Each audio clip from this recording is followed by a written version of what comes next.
Hola, bienvenidos una vez más a nuestro canal de YouTube. Nosotros somos el grupo Citología, Ciencia y Arte. Yo soy Elizabeth García y como siempre los invito a suscribirse a nuestro canal, dar clic en la campanita para activar las notificaciones y a seguirnos en Instagram @Citología, Ciencia y Arte. En esta oportunidad hablaremos sobre citopatología de tiroides, enfocándonos en las diferencias entre categorías benignas, indeterminadas y malignas. Vamos a hacer esta diferenciación según las categorías que establece el sistema Bethesda para el diagnóstico de citopatología tiroidea. El sistema Bethesda establece 6 categorías diagnósticas. La primera categoría, que no la vamos a mencionar en este video, es la categoría no diagnóstica o que correspondería a los casos insatisfactorios. Luego tendríamos la categoría 2, que corresponde a las patologías benignas. Dentro de la categoría 2 existen varias subcategorías, entre las que se encuentran los nódulos foliculares benignos, las tiroiditis de Hashimoto, entre otras. En relación a las punciones de tiroides, el 60 al 70% de las punciones corresponden a la categoría 2 o patologías benignas. Incluye las entidades, como ya les dije, de nódulo folicular benigno, adenomos foliculares, entre otros, y estas entre las cuales tiene características citológicas similares, lo que serían los nódulos foliculares benignos y los adenomos foliculares, pero a nivel clínico son bastante diferentes. A nivel citológico vamos a ver que se van a observar moderado a abundante coloide con consistencia acuosa a nivel macroscópico. En relación a la consistencia a nivel microscópico vamos a observar que la cantidad de coloide va de moderado a abundante, como estamos viendo en la imagen. Este es un diagnóstico de nódulo folicular benigno. Las células foliculares van a estar dispuestas en grupos cohesivos, incluso también se pueden observar en forma esférica, como vemos en la imagen, que daría el aspecto de macrofolículos. Y la cromatina de estas células va a ser una cromatina homogénea. Recordemos que las células foliculares son células cúbicas cuando las vemos en el tejido, es decir, en los cortes histológicos. Cuando las vemos en los extendidos citológicos, las vamos a ver como células redondeadas de núcleo central. Aquí tenemos un nódulo folicular benigno que entraría dentro de la categoría 2 y vemos que las células son células típicas con núcleos centrales, citoplasmas. En este caso no hay células aisladas como para evaluar el citoplasma, que es un citoplasma bastante claro, y su núcleo con una cromatina homogénea. Es lo característico de lo que vamos a ver en células foliculares en categoría 2, es decir, células que citológicamente son normales. Como máximo pueden presentar cambios reactivos cuando hablamos de procesos inflamatorios como las tiroiditis. Luego tendremos la categoría 3, que son las atipias de significado indeterminado o las foliculares de significado indeterminado. Esta categoría está reservada para casos que contienen células foliculares linfoides u otro tipo celular con atipia arquitectónica o nuclear que no es suficiente para ser clasificada como sospechosa de una neoplasia folicular o sospechosa de malignidad o francamente maligna. Es decir, que todas aquellas citologías en las cuales nosotros no tengamos criterios suficientes para colocarla en alguna de las otras categorías diagnósticas quedarían en este grupo. Es decir, que las células no tienen cambios suficientes como para llamar las lesiones malignas o sospechosas, o la cantidad de células afectadas tampoco son las suficientes como para colocarla en alguna de las otras categorías diagnósticas. En este caso hablamos de células, de todo el tipo de células que podemos encontrar en este tipo de muestras, es decir, células foliculares, células de Hortel, células linfoides, o sea, linfocitos. Como vemos en esta imagen, aquí tenemos células foliculares que presentan nucleomegalia, pero no presentan vaciamiento nuclear como para pensar que quizás se trate de un carcinoma papilar.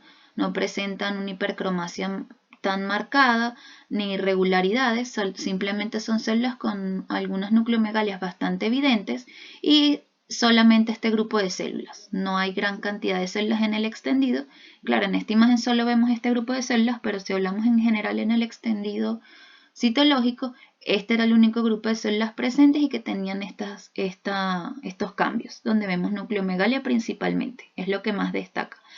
Al no poderlos clasificar dentro de otra categoría diagnóstica, porque no tiene criterios suficientes para llamarlo maligno, ni al tener esta nucleomegalia no lo podemos colocar dentro de la categoría de benignidad, entonces la colocaríamos dentro de la categoría 3. Además que si fueran cambios reactivos, tampoco hay elementos inflamatorios asociados, como por decir neutrófilos o linfocitos que me pudieran orientar hacia una tiroiditis. Por lo que al no tener criterios suficientes para colocarlos en otra categoría diagnóstica, caerían en la categoría 3, como ya les mencioné. Luego tenemos la categoría 4, que son los sospechosos de neoplasia folicular. El diagnóstico sospechoso de neoplasia folicular o simplemente neoplasia folicular son términos intercambiables y cualquiera de ellos es aceptable. Y en estos casos se identifica un nódulo con alteraciones significativas de células foliculares, lo que aumenta las posibilidades de que este tipo de lesión se trate de un carcinoma folicular. Por eso lo colocamos como sospechoso de una neoplasia folicular. En la mayoría de los casos, cuando se vuelve a tomar una muestra o se hacen estudios complementarios, se termina diagnosticándose como un carcinoma folicular. Aquí vemos que hay células foliculares con atipia, donde vemos nucleomegalia, en algunos núcleos se ven irregulares, hipercromasia, formación de folículos, pero no son criterios suficientes para ponerle el diagnóstico de carcinoma folicular, bien sea porque la cantidad de células afectadas no son suficientes o porque los cambios presentes en las células no son todos los que yo esperaría encontrar en un carcinoma folicular. En la categoría 5 tenemos los sospechosos para malignidad. En este caso, las sospechas de un diagnóstico presuntivo de cáncer son bastante altas. Es decir, que aquellos casos que diagnosticamos como sospechosos de malignidad, cuando se toma una nueva muestra o se realiza una biopsia, realmente la gran mayoría terminan siendo lesiones francamente malignas. Pero en estos casos, cuando los colocamos como sospechosos es porque no hay criterios suficientes que nos permitan definirlos como malignos. Es decir, bien sea porque no contiene una cantidad suficiente de células, como en esta imagen que observamos aquí, donde en todo el extendido lo único que tenemos son estas células con nucleomegalia y vaciamiento nuclear, pero que al ser esta cantidad de células tan poquitas, que no son suficientes para que yo diga que se trata de un carcinoma papilar. En este caso ahí nos referimos que no hay cantidad suficiente, es decir, son escasas células con atipias. No son abundantes como se espera que sean en los carcinomas papilares o cualquier tipo de carcinoma. Siempre en los carcinomas la cantidad de células atípicas es abundante o moderada. Cuando son pocas, por cantidad no podemos hacer un diagnóstico de malignidad. En este caso en particular, también puede ocurrir de que la calidad sea inadecuada, la calidad de esas células, que quizás sí veamos que tengan algún cambio, como alguna nucleomegalia, una hipercromasia, pero que no se encuentren bien preservadas las células como para colocarle un diagnóstico de malignidad. En este caso vemos que hay vaciamiento, hay incluso núcleos irregulares, nucleomegalia, pero al ser pocas las células afectadas no nos dan para colocar un diagnóstico de carcinoma papilar. Luego tenemos la sexta categoría diagnóstica, que son los casos malignos, francamente malignos. Dentro de esta categoría hay subcategorías, entre los que están los carcinomas papilares, carcinoma medular, carcinoma anaplásico, entre otros, entre el que destaca el carcinoma papilar, que es la neoplasia maligna de tiroides más común. Representa el 80% de todos los cánceres tiroideos en los Estados Unidos. Puede ocurrir a cualquier edad e incluso en niños. Y la relación mujer-hombre es de 3:1. Como sabemos, las patologías de tiroides son mucho más frecuentes en mujeres que en hombres. De igual forma, abajo en la descripción les voy a dejar un link del video en donde hablamos de carcinoma papilar. En este caso, los criterios citomorfológicos para el diagnóstico de carcinoma papilar van a ser las formaciones de papilas, las hendiduras nucleares, inclusiones intranucleares, cromatina polvorienta y nucleomegalia. y los vaciamientos nucleares, que son los que vemos aquí, que es lo comúnmente llamado los ojos de Anita la huerfanita. Eso lo van a ver con mayor detalle en el video de carcinoma papilar, que les dejaré el link en la descripción. Este es un caso de un carcinoma papilar donde vemos nucleomegalia. La cantidad de células afectadas es bastante considerable. Aquí en este caso podríamos decir que es de moderada abundante la cantidad de células, por lo que no lo podemos colocar dentro de la categoría maligna. Francamente hay gran cantidad de células afectadas y los cambios celulares son bastante evidentes. Son suficientes para meterlo dentro de una categoría de malignidad. Vemos que hay nucleomegalia, vaciamientos nucleares, hipercromasia en algunos núcleos e irregularidades, y en la envoltura nuclear vemos que hay núcleos irregulares y variación en los tamaños de los núcleos. Aunque son bastante homogéneos, si vemos núcleos que presentan una nucleomegalia bastante marcada, mientras hay otros núcleos un poco más pequeños. Ahora, para diferenciar lo que serían patologías benignas o la categoría 2 de lo que serían los diagnósticos de indeterminado y maligno, vamos a tomar en cuenta tres aspectos. El primer aspecto que debemos tomar en cuenta va a ser el coloide. El coloide es una sustancia viscosa y brillante de color amarillento o dorado, como la miel de barniz. Esto a nivel macroscópico, así es como se va a observar el coloide. A nivel microscópico vamos a ver que es una sustancia que va a encontrarse en el fondo del extendido, bastante densa en la mayoría de los casos, o también pudiera teñirse un poco más clara. En el caso de las patologías benignas o categoría 2, el coloide va a estar de moderado a abundante, la cantidad de coloide. La consistencia va a ser acuosa de ese coloide, como vemos en la primera imagen. Vemos que tenemos un coloide denso, es un coloide abundante, que es toda esta sustancia rosada que estamos viendo en el fondo del extendido. Y mezclado con el coloide están las células foliculares, que son células foliculares típicas o normales. Vemos que la cantidad de moderada a abundante, en este caso abundante. Cuando tenemos lesiones indeterminadas o malignas, la cantidad de coloide va a ser mucho menor, va a ser de escasa a moderada. Generalmente la cantidad de coloide es escasa. Y la consistencia va a ser viscosa, como vemos en esta imagen. Esta es una lesión en donde vemos que hay atipia en las células foliculares y la cantidad de coloide, que sería la sustancia más clara que vemos aquí, es bastante escasa. Y vemos que no es tan densa como en las patologías benignas. Vemos que es muy escaso el coloide presente. Eso es lo primero que debemos evaluar para diferenciar lesiones benignas de indeterminadas o malignas. Luego debemos evaluar las formaciones, es decir, la disposición en la que se encuentran esas células. Cuando se tratan de patologías benignas, las células van a estar en grupos cohesivos o formando macrofolículos, las células foliculares. Como vemos en esta imagen, son grupos bastante cohesivos que forman esferas de células foliculares.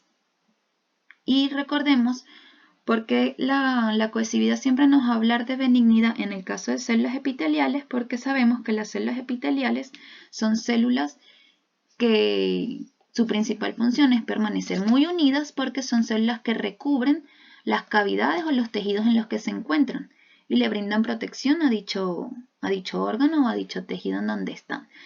Por eso es que las uniones intercelulares de las células epiteliales son bastante fuertes y en condiciones normales o células típicas las vamos a ver en los extendidos como grupos muy cohesivos. Cuando ya las células están presentando atipias, una de las cosas que van a perder son esas uniones entre ellas, por lo que pierden la cohesividad.